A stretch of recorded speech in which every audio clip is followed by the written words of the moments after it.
मेहमान। गीता जी की बहू सोनम को मेहमानों का आना बिल्कुल पसंद नहीं था।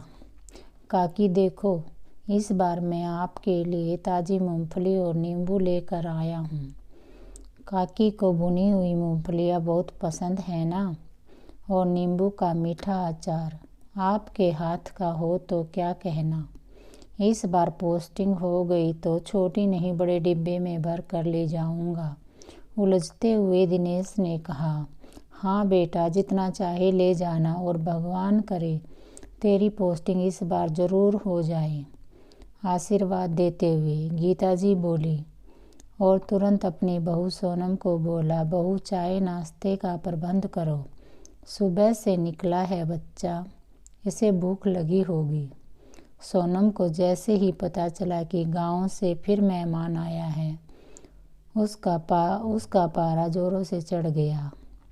उसे गुस्से में बड़बड़ा कर बर्तन पटकते हुए रसोई में काम करने लगी, जिसकी आवाज़ बाहर तक आ रही थी।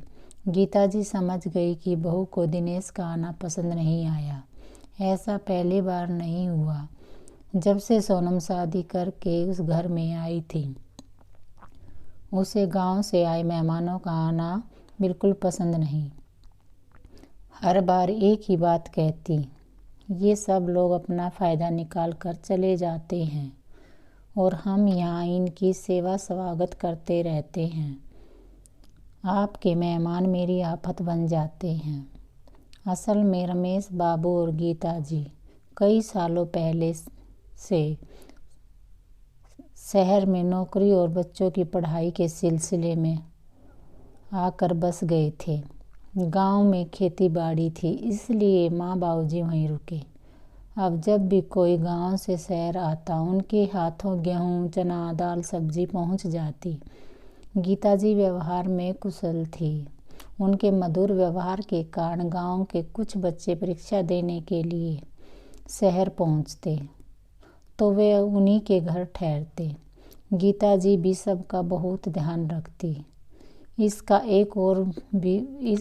एक फ़ायदा और भी था। रमेश बाबू की टूरिंग जॉब थी।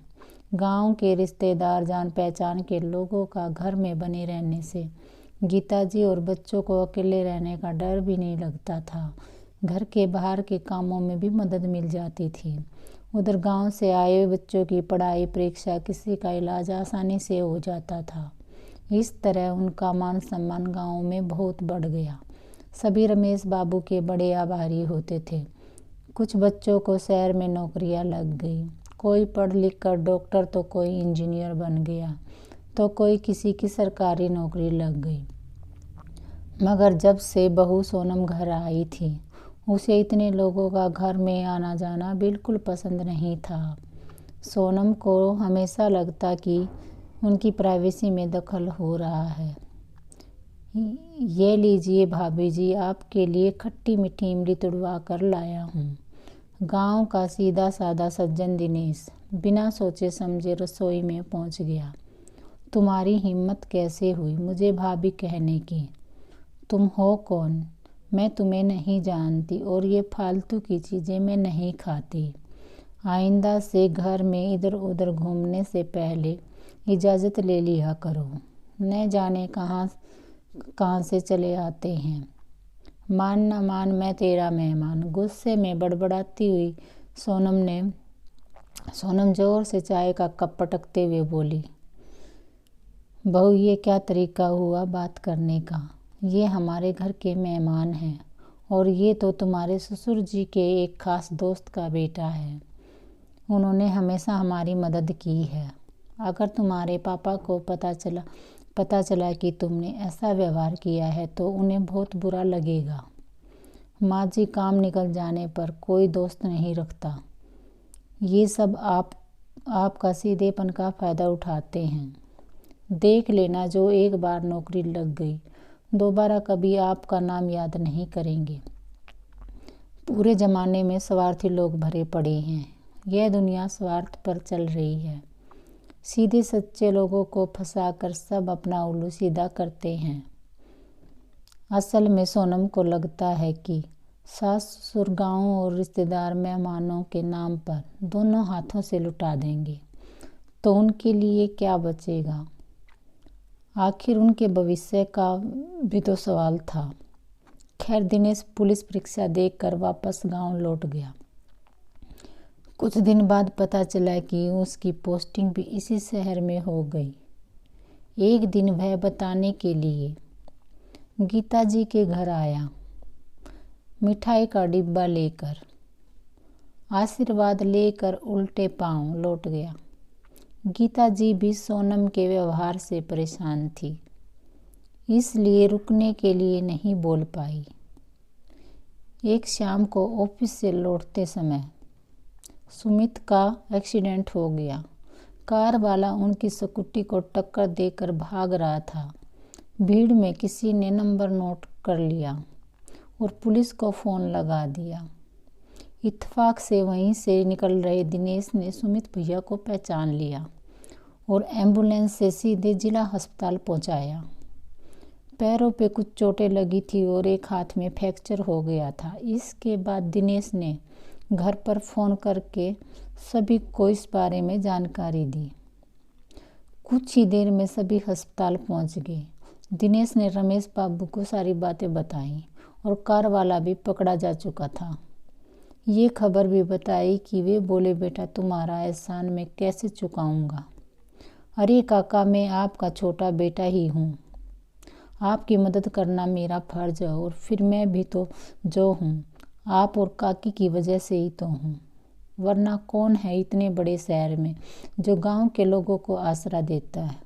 दिनेश की बात सुनकर सोनम अपने हाथ जोड़कर बोली, भैया मुझे माफ़ करिए, मैंने उस दिन आपको कितना भला बुरा कहा, मगर आपने भगवान के रूप में आकर मेरे सुहाग की रक्षा की है। हो सके तो मुझे माफ़ कर दीजिएगा। दिनेश बोला, भाभी माँ सम्मान होती है। अगर माँ अपने बच्चों को डांट दे तो बच्चा कभी माँ से संबंध नहीं तोड़ता। मुझे उस दिन आपकी किसी बात का बुरा नहीं लगा। मैंने यही सोचा कि हो सकता है आप उस दिन किसी परेशानी में हो। इतने में डॉक्टर निकल कर आई। अरे प्रदीप तुम? डॉक्टर ने रमेश बाबू के पैर छुए। यह देखकर सोनम सोच रही थी कि तब वे बोले, अरे प्रदीप तू तो हमारे घर में रहकर ही डॉक्टर बना था। बड़ा होनहार बच्चा था, बस हमारी थोड़ी सी मदद से देखो आज कितना तरक्की कर रहा है। खुश होते हुए रमेश बाबू बोले। सोनम शर्मिंदा होते हुए अपनी सास से बोली, माँ जी आपने तो इतने नेकी के काम किया है और मैं बावरी हमेशा आपसे यही कहती रही कि ये सभी स्वार्थी हैं और आपको उल्लू बना रहे हैं। मैं कितनी गलत थी।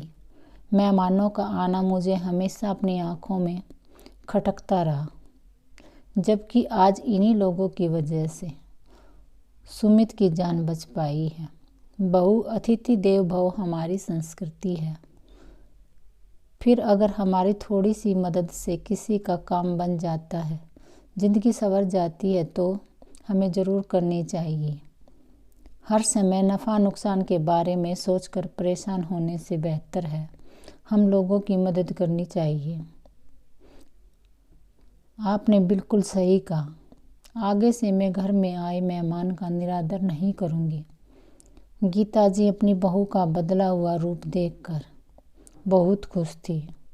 दोस्तों, माना दुनिया स्वार्थी है, स्वार्थी लोगों से भरी पड़ी है, मगर कुछ चंद अच्छे और ईमानदार लोगों की वजह से ये दुनिया चल रही है। ये हमें नहीं भूलना चाहिए। अगर आपको ये कहानी पसंद आई है, इसे लाइक कीजिए, शेयर कीजिए और चैनल को सब्सक्राइब कीजिए। धन्यवाद।